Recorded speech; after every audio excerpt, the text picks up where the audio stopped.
দর্শক, আপনাদেরকে আজকে পাঞ্জাবি মাপ কীভাবে নিতে হয় সেটা দেখাবো।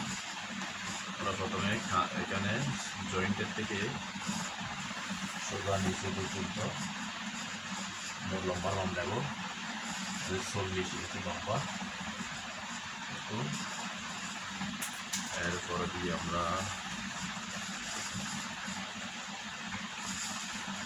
বোর্ডের মাপ নেব এখান থেকে এই পর্যন্ত 40 ইঞ্চি বাইতে কোনো, তো এটাও নিতে পারেন যদি পাঞ্জাবি মাপ দেয়। এরকম 21 ইঞ্চি 42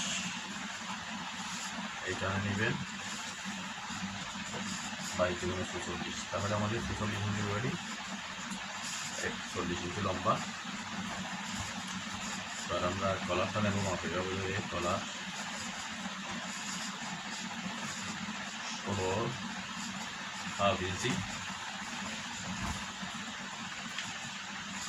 এভাবে শাড়ির মাপটা নেব 18 ইঞ্চি।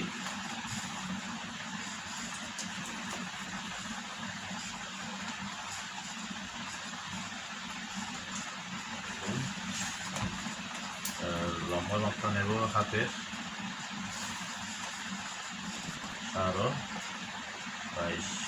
23 ইঞ্চি। এখন মোহরার মাপটা কীভাবে নেব, এই দিক থেকে ধরে এই 9.18 ইঞ্চি আমাদের মোহরা। তো প্লেটের রেগুলার তাদের যখন যারা নতুনদের জন্য আমি দেখাচ্ছি, এখানে 10 ইঞ্চি নিলাম। আমরা ভিতরের পট্টিটা কয় ইঞ্চি নেব, এটা 9 ইঞ্চি নিলে আমরা 8.5 পর্যন্ত রাখতে পারবো। তো দর্শক, এই হলো আপনার পাঞ্জাবির মাপ। তো যদি আপনাদেরকে আরও বিস্তারিত কিছু বুঝাতে চাই তাহলে এখান থেকে আপনার 7 ইঞ্চি পকেট ডাউন, পকেট পর্যন্ত পকেটের মুখ দেবো আমরা 6 ইঞ্চি, এখান থেকে 3 ইঞ্চি আবার নিচে পকেটের সেলাইটা, বাকিটা পাড়া থাকবে। তো আমাদের হাতের মুখ মোহরা এখানে নেব, এই হাতের মোহরি 12 ইঞ্চি, 6.12। তো আরেকটা মাপ নেওয়া যায় এখানে আস্তিনের সেন্টারে মাঝখান বরাবর একটা মাপ নিলে ভালো।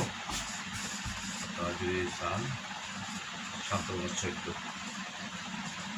দর্শক দেখুন, এই হলো মাপ নেওয়ার পদ্ধতি।